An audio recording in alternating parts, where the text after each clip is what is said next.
شروع اللہ کا نام لے کر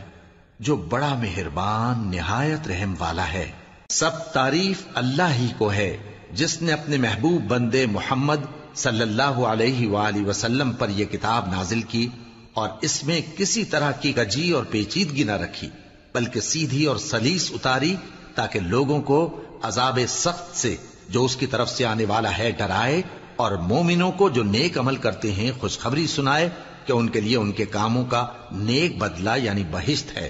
جس میں وہ ہمیشہ رہیں گے، اور ان لوگوں کو بھی ڈرائے جو کہتے ہیں کہ اللہ نے کسی کو بیٹا بنا لیا ہے۔ ان کو اس بات کا کچھ بھی علم نہیں اور نہ ان کے باپ دادا ہی کو تھا۔ یہ بڑی سخت بات ہے جو ان کے منہ سے نکلتی ہے، اور کچھ شک نہیں کہ یہ جو کچھ کہتے ہیں محض جھوٹ ہے۔ اے پیغمبر، اگر یہ اس کلام پر ایمان نہ لائیں تو شاید تم ان کے پیچھے رنج کر کر کے اپنے تئیں ہلاک کر دو گے۔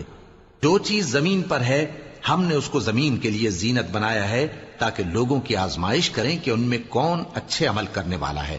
اور جو چیز زمین پر ہے ہم اس کو نابود کر کے بنجر میدان کر دیں گے۔ کیا تم خیال کرتے ہو کہ غار اور لوح والے ہماری نشانیوں میں سے عجیب تھے؟ جب وہ نوجوان غار میں جا رہے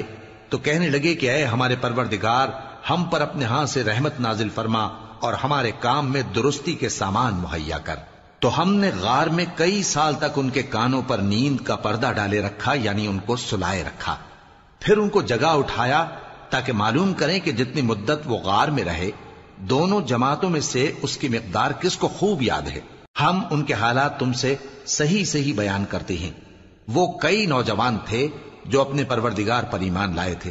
اور ہم نے ان کو اور زیادہ ہدایت دی تھی، اور ان کے دلوں کو مربوط یعنی مضبوط کر دیا۔ جب وہ اٹھ کھڑے ہوئے تو کہنے لگے کہ ہمارا پروردگار آسمانوں اور زمین کا مالک ہے، ہم اس کے سوا کسی کو معبود سمجھ کر نہ پکاریں گے۔ اگر ایسا کیا تو اس وقت ہم نے بے عقلی کی بات کی۔ ان ہماری قوم کے لوگوں نے اس کے سوا اور معبود بنا رکھے ہیں، بھلا یہ ان کے معبود ہونے پر کوئی کھلی دلیل کیوں نہیں لاتے؟ تو اس سے زیادہ کون ظالم ہے جو اللہ پر جھوٹ باندھے؟ اور جب تم نے ان مشرکوں سے اور جن کی یہ اللہ کے سوا عبادت کرتے ہیں ان سے کنارہ کر لیا ہے تو غار میں چل رہو، تمہارا پروردگار تمہارے لیے اپنی رحمت وسیع کر دے گا اور تمہارے کاموں میں آسانی کے سامان مہیا کرے گا۔ اور جب سورج نکلے تو تم دیکھو کہ دھوپ ان کے غار سے داہنی طرف سمٹ جائے، اور جب غروب ہو تو ان سے بائیں طرف کترا جائے، اور وہ اس غار کے کشادہ حصے میں تھے۔ یہ اللہ کی نشانیوں میں سے ہیں، جس کو اللہ ہدایت دے وہ ہدایت یاب ہے، اور جس کو گمراہ رہنے دے تو تم اس کے لیے کوئی دوست راہ بتانے والا نہ پاؤ گے۔ اور تم ان کے متعلق خیال کرو کہ وہ جاگ رہے ہیں حالانکہ وہ سوتے ہیں،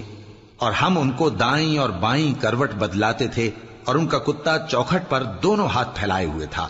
اگر تم ان کو جھانک کر دیکھتے تو پیٹ پھیر کر بھاگ جاتے اور ان سے دہشت میں آ جاتے۔ اور اسی طرح ہم نے ان کو اٹھایا تاکہ آپس میں ایک دوسرے سے دریافت کریں۔ ایک کہنے والے نے کہا کہ تم یہاں کتنی مدت رہے؟ انہوں نے کہا کہ 1 دن یا اس سے بھی کم۔ انہوں نے کہا کہ جتنی مدت تم رہے ہو تمہارا پروردگار ہی اس کو خوب جانتا ہے، تو اپنے میں سے کسی کو یہ روپیہ دے کر شہر بھیجو، وہ دیکھے کہ نفیس کھانا کون سا ہے تو اس میں سے کھانا لے آئے، اور احتیاط سے آئے جائے اور تمہارا حال کسی کو نہ بتائے۔ اگر وہ تم پر دسترس پا لیں گے تو تمہیں سنسار کر دیں گے یا پھر اپنے مذہب میں داخل کر لیں گے، اور اس وقت تم کبھی فلاح نہیں پاؤ گے۔ اور اسی طرح ہم نے لوگوں کو ان کے حال سے خبردار کر دیا تاکہ وہ جانیں کہ اللہ کا وعدہ سچا ہے، اور یہ کہ قیامت جس کا وعدہ کیا جاتا ہے اس میں کچھ شک نہیں۔ اس وقت لوگ ان کے بارے میں باہم جھگڑنے لگے اور کہنے لگے کہ ان کے غار پر عمارت بنا دو۔ ان کا پروردگار ان کے حال سے خوب واقف ہے۔ جو لوگ ان کے معاملے میں غلبہ رکھتے تھے وہ کہنے لگے کہ ہم ان کے غار پر مسجد بنائیں گے۔ بعض لوگ اٹکل پچو کہیں گے کہ وہ 3 تھے اور چوتھا ان کا کتا تھا، اور بعض کہیں گے کہ وہ 5 تھے اور چھٹا ان کا کتا تھا، اور بعض کہیں گے کہ وہ 7 تھے اور 8واں ان کا کتا تھا۔ کہہ دو کہ میرا پروردگار ہی ان کے شمار سے خوب واقف ہے، ان کو جانتے بھی ہیں تو تھوڑے ہی لوگ جانتے ہیں۔ تو تم ان کے معاملے میں بحث نہ کرنا مگر سرسری سی بحث، اور نہ ان کے بارے میں ان میں سے کسی سے کچھ دریافت ہی کرنا، اور کسی کام کی نسبت نہ کہنا کہ میں اسے کل کر دوں گا، مگر انشاءاللہ کہہ کر، یعنی اگر اللہ چاہے تو کر دوں گا۔ اور جب اللہ کا نام لینا بھول جاؤ تو یاد آنے پر لے لو، اور کہہ دو کہ امید ہے کہ میرا پروردگار مجھے اس سے بھی زیادہ ہدایت کی باتیں بتائے۔ اور اصحاب کہف اپنے غار میں 9 پر 300 سال رہے۔ کہہ دو کہ جتنی مدت وہ رہے اسے اللہ ہی خوب جانتا ہے، اسی کو آسمانوں اور زمین کی پوشیدہ باتیں معلوم ہیں، وہ کیا خوب دیکھنے والا اور کیا خوب سننے والا ہے۔ اس کے سوا ان کا کوئی کارساز نہیں، اور نہ وہ اپنے حکم میں کسی کو شریک کرتا ہے۔ اور اپنے پروردگار کی کتاب کو جو تمہارے پاس بھیجی جاتی ہے پڑھتے رہا کرو، اس کی باتوں کو کوئی بدلنے والا نہیں، اور اس کے سوا تم کہیں پناہ بھی نہیں پاؤ گے۔ اور جو لوگ صبح و شام اپنے پروردگار کو پکارتے اور اس کی خوشنودی کے طالب ہیں، ان کے ساتھ صبر کرتے رہو، اور تمہاری نگاہیں ان میں سے گزر کر اور طرف نہ دوڑیں کہ تم دنیاوی زندگی کی رونقوں کے خواستگار ہو جاؤ۔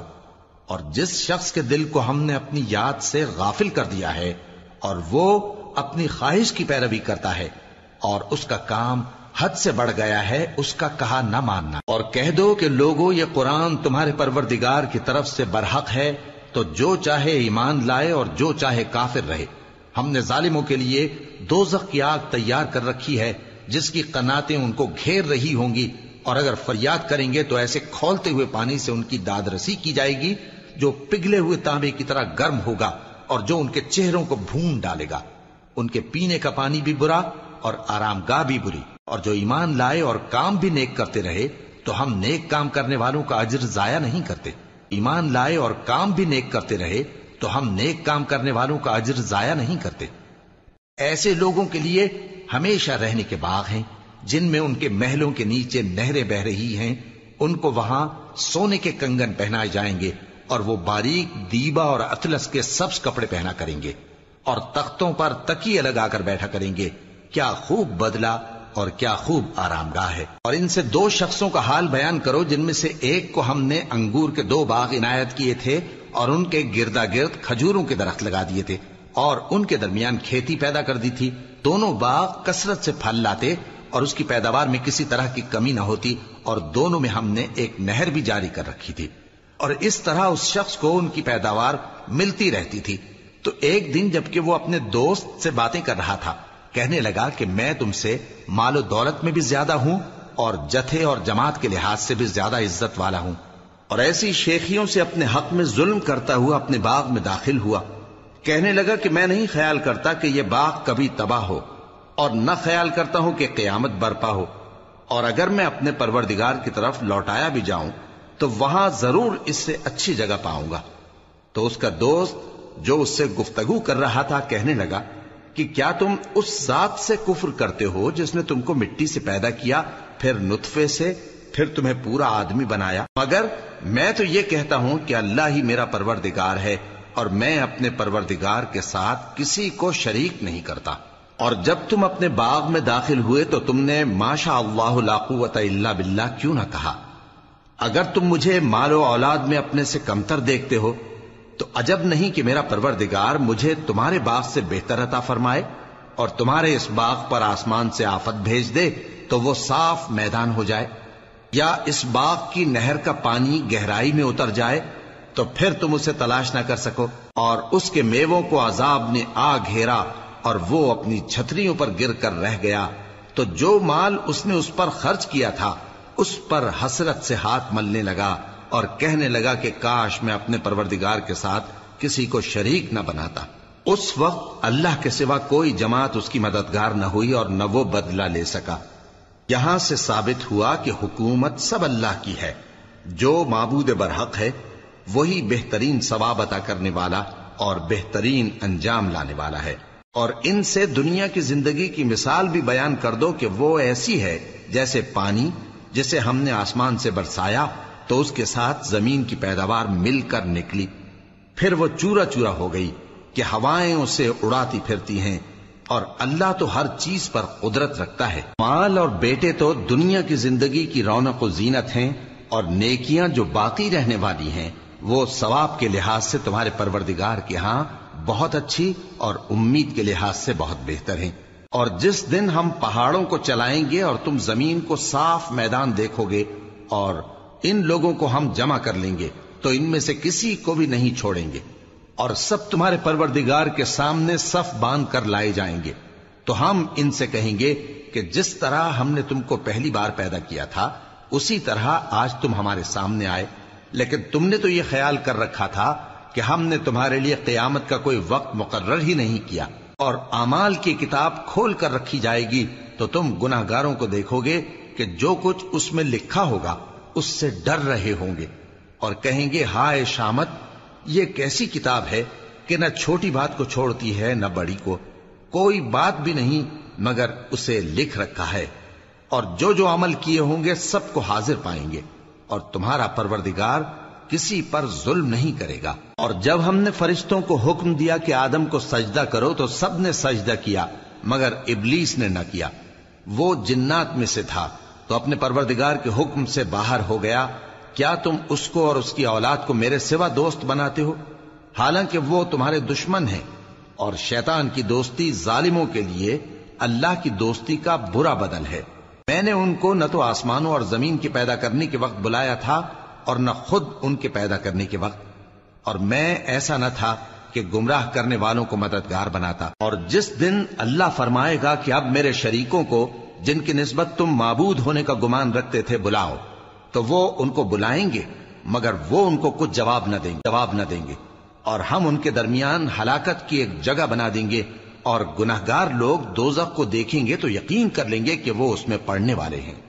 اور اس سے بچنے کا کوئی راستہ نہ پائیں گے۔ اور ہم نے اس قرآن میں لوگوں کے سمجھانے کے لیے طرح طرح کی مثالیں بیان فرمائی ہیں، لیکن انسان سب چیزوں سے بڑھ کر جھگڑالو ہے، اور لوگوں کے پاس جب ہدایت آ گئی تو ان کو کس چیز نے منع کیا کہ ایمان لائیں اور اپنے پروردگار سے بخشش مانگیں، بجز اس کے کہ اس بات کے منتظر ہوں کہ انہیں بھی پہلوں کا سا معاملہ پیش آئے یا ان پر عذاب سامنے سے آ جائے۔ اور ہم جو پیغمبروں کو بھیجا کرتے ہیں تو صرف اس لیے کہ لوگوں کو اللہ کی نعمتوں کی خوشخبریاں سنائیں اور عذاب سے ڈرائیں، اور جو کافر ہیں وہ باطل کی مدد سے جھگڑا کرتے ہیں تاکہ اس سے حق کو پھسلا دیں، اور انہوں نے ہماری آیتوں کو اور جس چیز سے ان کو ڈرایا جاتا ہے اسے ہنسی بنا لیا ہے۔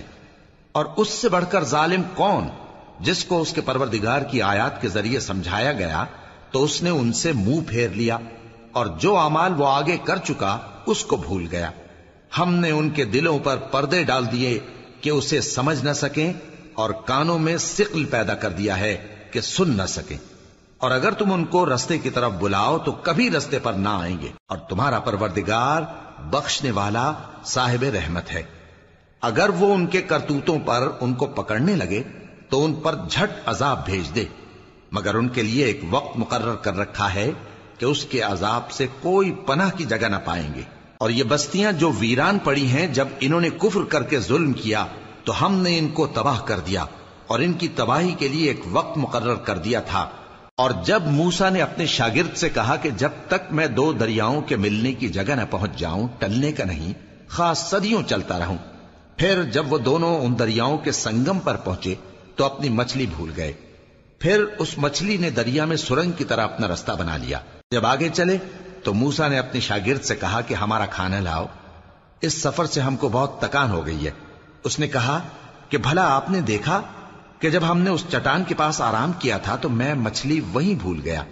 اور مجھے آپ سے اس کا ذکر کرنا شیطان نے بھلا دیا، اور اس مچھلی نے عجیب طرح سے دریا میں اپنا رستہ بنایا۔ موسیٰ نے کہا یہی تو وہ مقام ہے جسے ہم تلاش کرتے تھے،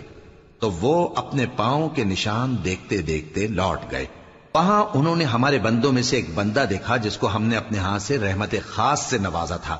اور اپنے پاس سے ایک خاص علم بخشا تھا۔ موسیٰ نے ان سے جن کا نام خضر تھا کہا کہ جو علم اللہ کی طرف سے آپ کو سکھایا گیا ہے، اگر آپ اس میں سے مجھے کچھ بھلائی کی باتیں سکھائیں تو میں آپ کے ساتھ رہوں۔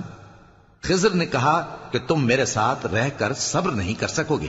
اور جس بات کی تمہیں خبر ہی نہیں اس پر صبر کر بھی کیسے سکتے ہو؟ موسیٰ نے کہا اللہ نے چاہا تو آپ مجھے صابر پائیے گا، اور میں آپ کے ارشاد کے خلاف نہیں کروں گا۔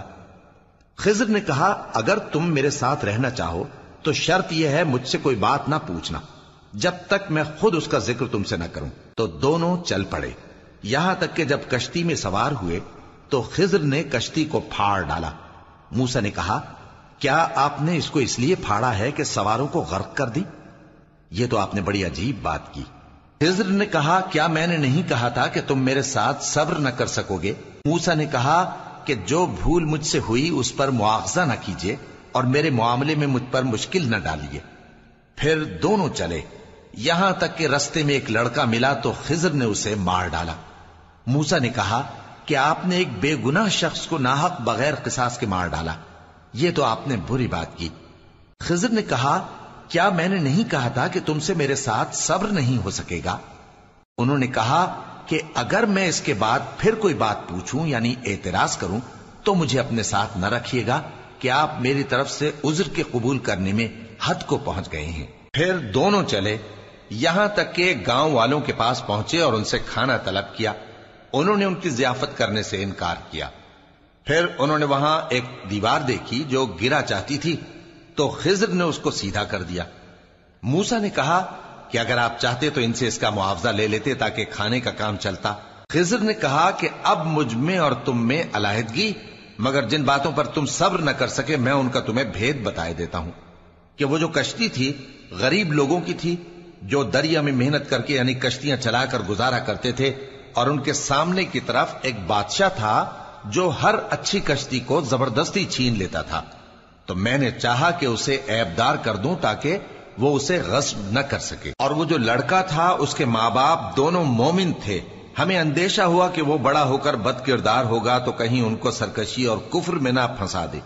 تو ہم نے چاہا کہ ان کا پروردگار اس کی جگہ ان کو اور بچہ عطا فرمائے جو اخلاقی پاکیزگی میں بہتر اور محبت میں زیادہ قریب ہو۔ اور وہ جو دیوار تھی سو 2 یتیم لڑکوں کی تھی جو شہر میں رہتے تھے، اور اس کے نیچے ان کا خزانہ دفن تھا، اور ان کا باپ ایک نیک آدمی تھا۔ تو تمہارے پروردگار نے چاہا کہ وہ اپنی جوانی کو پہنچ جائیں اور پھر اپنا خزانہ نکالیں۔ یہ تمہارے پروردگار کی مہربانی ہے، اور یہ کام میں نے اپنی طرف سے نہیں کیے، یہ ان باتوں کی حقیقت ہے جن پر تم صبر نہ کر سکے۔ اور تم سے ذوالقرنین کے بارے میں دریافت کرتے ہیں،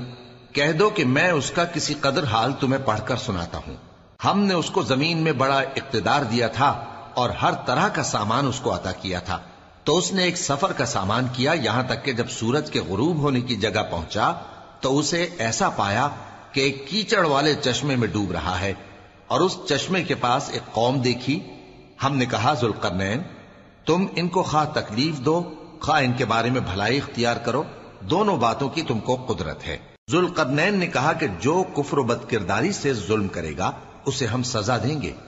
پھر وہ اپنے پروردگار کی طرف لوٹایا جائے گا تو وہ بھی اسے بڑا عذاب دے گا، اور جو ایمان لائے گا اور عمل نیک کرے گا اس کے لیے بہت اچھا بدلہ ہے، اور ہم اپنے معاملے میں اس سے نرم بات کہیں گے۔ پھر اس نے ایک اور سامان سفر کیا، یہاں تک کہ سورج کے طلوع ہونے کے مقام پر پہنچا تو دیکھا کہ وہ ایسے لوگوں پر طلوع ہوتا ہے جن کے لیے ہم نے دھوپ سے بچاؤ کی کوئی اوٹ نہیں بنائی تھی۔ حقیقت یوں ہی تھی، اور جو کچھ اس کے پاس تھا ہم کو سب کی خبر تھی۔ پھر اس نے ایک اور سفر کا سامان کیا، یہاں تک کہ 2 اونچے سیدھے پہاڑوں کے درمیان پہنچا تو دیکھا کہ ان کے اس طرف کچھ لوگ ہیں کہ بات کو سمجھ نہیں سکتے۔ ان لوگوں نے کہا کہ اے ذوالقرنین، یاجوج اور ماجوج اس علاقے میں فساد کرتے رہتے ہیں، بھلا ہم آپ کے لیے خرچ کا انتظام کر دیں کہ آپ ہمارے اور ان کے درمیان ایک دیوار کھینچ دیں۔ ذوالقرنین نے کہا کہ خرچ کا جو مقدور اللہ نے مجھے بخشا ہے وہ بہت اچھا ہے، تم مجھے قوت بازو سے مدد دو، میں تمہارے اور ان کے درمیان ایک مضبوط رکاوٹ بنا دوں گا۔ تم لوہے کے بڑے بڑے تختے میرے پاس لاؤ۔ چنانچہ کام جاری کر دیا گیا، یہاں تک کہ جب اس نے دونوں پہاڑوں کے درمیان کا حصہ برابر کر دیا اور کہا کہ اب اسے دھوکو، یہاں تک کہ جب اس کو دھونک دھونک کر آگ کر دیا تو کہا کہ اب میرے پاس تانبا لاؤ کہ اس پر پگھلا کر ڈال دوں۔ پھر ان میں یہ قدرت نہ رہی کہ اس پر چڑھ سکیں، اور نہ یہ طاقت رہی کہ اس میں نقب لگا سکیں۔ بولا کہ یہ میرے پروردگار کی مہربانی ہے، پھر جب میرے پروردگار کا وعدہ آ پہنچے گا تو اس کو ڈھا کر ہموار کر دے گا، اور میرے پروردگار کا وعدہ سچا ہے۔ اس روز ہم ان کو چھوڑ دیں گے کہ روئے زمین پر پھیل کر ایک دوسرے میں گھس جائیں گے، اور سور پھونکا جائے گا تو ہم سب کو جمع کر لیں گے، اور اس روز ہم جہنم کو کافروں کے سامنے لائیں گے جن کی آنکھیں میری یاد سے پردے میں تھیں اور وہ سننے کی طاقت نہیں رکھتے تھے۔ اب کیا کافر یہ خیال کرتے ہیں کہ وہ میرے بندوں کو میرے سوا اپنا کارساز بنائیں گے تو میں خفا نہیں ہوں گا؟ ہم نے ایسے کافروں کے لیے جہنم کی مہمانی تیار کر رکھی ہے۔ کہہ دو کہ ہم تمہیں ایسے لوگ بتائیں جو اعمال کے لحاظ سے بڑے نقصان میں ہیں؟ یہ وہ لوگ ہیں جن کی دوڑ دھوپ دنیا کی زندگی میں برباد ہو گئی اور وہ یہ سمجھے ہوئے ہیں کہ وہ اچھے کام کر رہے ہیں۔ یہ وہ لوگ ہیں جنہوں نے اپنے پروردگار کی آیتوں کو نہ مانا اور اس کے سامنے جانے سے انکار کیا، تو ان کے اعمال ضائع ہو گئے۔ سو ہم قیامت کے دن ان کے لیے کچھ بھی وزن قائم نہیں کریں گے۔ یہ ان کی سزا ہے، یعنی جہنم، اس لیے کہ انہوں نے کفر کیا اور ہماری آیتوں اور ہمارے پیغمبروں کی ہنسی اڑائی۔ جو لوگ ایمان لائے اور عمل نیک کیے ان کے لیے بہشت کے باغ بطور مہمانی ہوں گے، ہمیشہ ان میں رہیں گے اور وہاں سے مکان بدلنا نہ چاہیں گے۔ کہہ دو کہ اگر سمندر میرے پروردگار کی باتوں کے لکھنے کے لیے روشنائی ہو تو قبل اس کے کہ میرے پروردگار کی باتیں تمام ہوں سمندر ختم ہو جائے، اگرچہ ہم ویسا ہی اور اس کی مدد کو لائیں۔ کہہ دو کہ میں تمہاری طرح کا ایک بشر ہوں، البتہ میری طرف وہی آتی ہے کہ تمہارا معبود وہی ایک معبود ہے۔ تو جو شخص اپنے پروردگار سے ملنے کی امید رکھے چاہیے کہ عمل نیک کرے اور اپنے پروردگار کی عبادت میں کسی کو شریک نہ بنائے۔